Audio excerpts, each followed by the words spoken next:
Hello class, welcome to you Shivaji group of institutions online classes.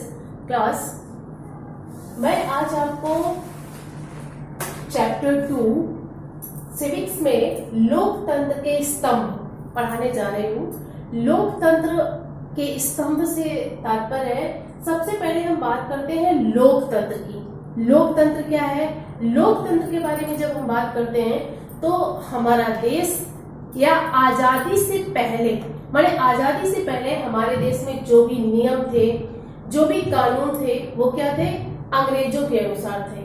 माने वे ही हर नियम और कानून बनाते थे, उनका ही हर भारतीय पालन करता था। वही हमारे देश के क्या थे? नियम और कानून थे। परंतु स्वतंत्रता के बाद, माने स्वतंत्रता के बाद हमारे देश में, हमारे देश का एक लोकतंत्र, माने हमारा देश जो था वो लोकतंत्र, माने लोकतंत्र व्यवस्था पर आधारित हो गया। और लोकतंत्र से तात्पर्य क्या था? यानी लोकतंत्र राज्य क्या है, लोकतंत्र व्यवस्था क्या है?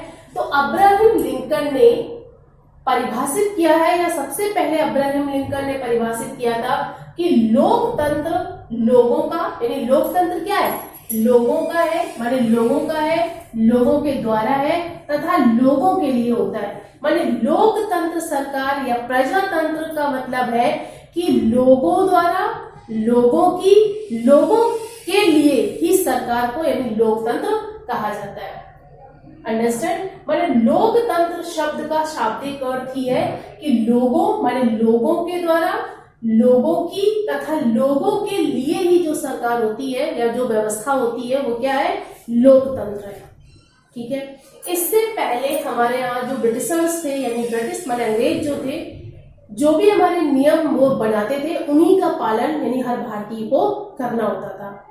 लोकतंत्र के बारे में जब हम बात करते हैं तो हमारे देश में लोकतांत्रिक माने लोकतंत्र की जो व्यवस्था थी, तो लोकतंत्र में सबसे पहले संविधान सभा, माने संविधान सभा का गठन किया गया।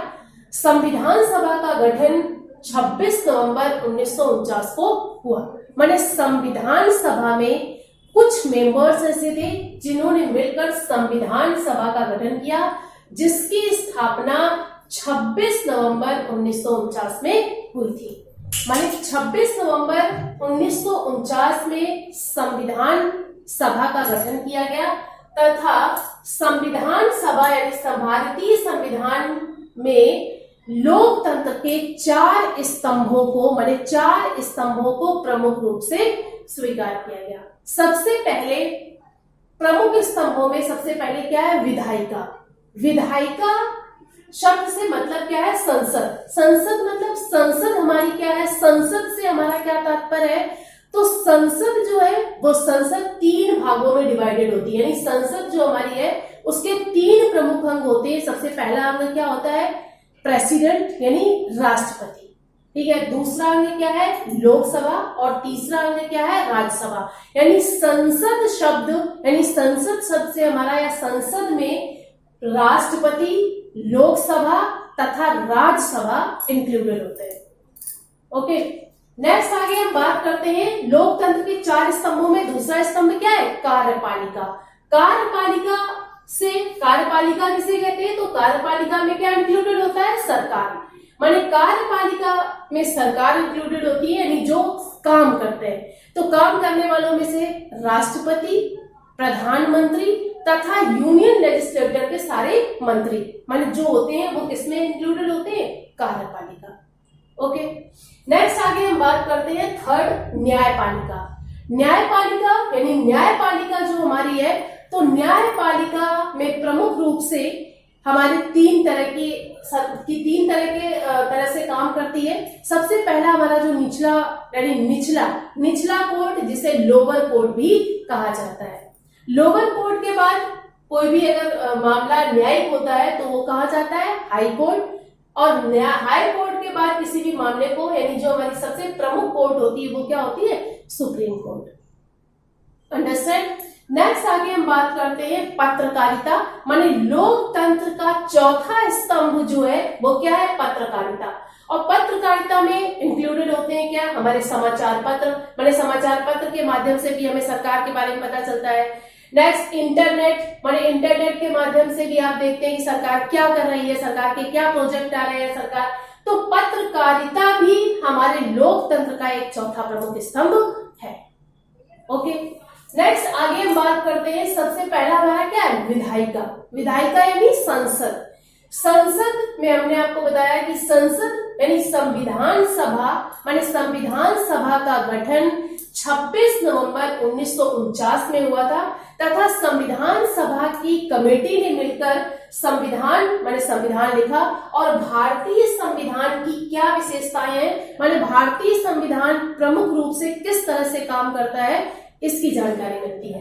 तो भारतीय संविधान सबसे पहली इसकी विशेषता है कि भारतीय संविधान क्या है, लिखित रूप में है। माने जब इससे स्वतंत्रता से पहले अंग्रेज जो भी नियम या कानून जो भी बनाते थे तो वो क्या थे, रिटन में नहीं थे, लिखित नहीं थे। माने जो भी वो बोल देते थे, जो भी जिस समय कह देते थे, वही क्या होता था, नियम होता था, वही कानून होता था। परंतु स्वतंत्रता के बाद जब भारतीय संविधान माने संविधान बनाया गया तो सबसे पहला इसका विशेषता, सबसे पहली विशेषता क्या है कि भारतीय संविधान जो है वो क्या है, लिखित रूप में है। ओके, नेक्स्ट दूसरी विशेषता क्या है, दोहरी नीति है। दोहरी नीति माने सरकार के दो पहलुओं की उपस्थिति, माने सरकार जो है वो दो पहलुओं की उपस्थिति में काम करती है। नेक्स्ट आगे तीसरा है संघ, माने शक्तियां संघ और राज्य सरकार द्वारा, माने जो भी सरकार हमारी काम करती है वह संघ के साथ, माने संघ के साथ काम करती है। जैसे राज्य सरकार और केंद्र सरकार, माने राज्य सरकार और केंद्र सरकार दोनों मिलकर माने संसद माने संविधान में काम करते हैं। नेक्स्ट अगला चौथा क्या है, सुप्रीम कोर्ट। सुप्रीम कोर्ट क्या है, देश का न्यायिक व्यवस्था, माने देश की न्यायिक व्यवस्था। मैंने आपको बताया न्यायपालिका ऑलरेडी कितने, न्यायपालिका जो है वो 3 स्तर से काम करती है, माने स्थानीय स्तर यानी लोअर कोर्ट क्या है, स्थानीय स्तर पर काम करती है। हाई कोर्ट माने हमारे राज्य स्तर पर काम करती है। सुप्रीम कोर्ट माने जो केंद्र स्तर पर काम करती है वो सुप्रीम कोर्ट कहलाती है। ओके, तो सुप्रीम कोर्ट देश का क्या है, न्यायिक व्यवस्था की सबसे सुप्रीम यानी सुप्रीम में मुख्य व्यवस्था देखता है। दूसरा यानी फर्स्ट विधायिका यानी संसद के बाद मैंने आपको बताया संसद में क्या इंक्लूडेड होते हैं, राष्ट्रपति, लोकसभा और राज्यसभा। तो संसद के बाद अगला जो पॉइंट्स आता है वो क्या आता है, लोकसभा। लोकसभा क्या है, लोकसभा को अब माने लोअर पार्ट भी कहा जाता है, जिसमें वयस्क मताधिकार द्वारा लोकसभा का चुनाव होता है। माने जिसने भी 18 वर्ष की एज कंप्लीट कर ली हो वह वयस्क मताधिकार द्वारा लोकसभा के मेंबर्स का चुनाव होता है। लोकसभा में कुल सदस्य संख्या 550, माने लोकसभा में सदस्यों की संख्या कुल 550 सदस्य होते हैं, जिसमें 530 सदस्य जो है वो राज्यों माने राज्य स्टेट से होते हैं, जिनमें 20 संघ शासित से होते हैं। माने कितने टोटल जो हमारे कैंडिडेट होते हैं वो कितने होते हैं, 550 होते हैं, जिसमें 530 जो होते हैं वो राज्यों से होते हैं तथा 20 सदस्य जो होते हैं वो संघ शासित क्षेत्रों से लिए जाते हैं। यानी संघ शासित क्षेत्रों से 20 सदस्य लिए जाते हैं और 2 सदस्यों को राष्ट्रपति द्वारा नामित किया जाता है। माने 2 सदस्यों को राष्ट्रपति लोकसभा में नामित करता है। ओके, इस सदन का पीठाधीश अधिकारी जो होता है वो क्या होता है, सभापति होता है। माने पीठाधीश अधिकारी लोकसभा में क्या होता है, सभापति होता है तथा वह ही सदन के प्रमुख कार्यों को देखता है। माने पीठाधीश अधिकारी ही सदन के प्रमुख कामों को देखता है। उदाहरण के लिए जैसे धन विधेयक है, गैर धन विधेयक है, इस सदन में प्रमुख शक्ति यानी प्रमुख रूप से शक्ति पाई जाती है। धन विधेयक केवल लोकसभा में प्रस्तुत किया जाता है। माने धन विधेयक जो है वो केवल लोकसभा में ही प्रस्तुत किया जाता है।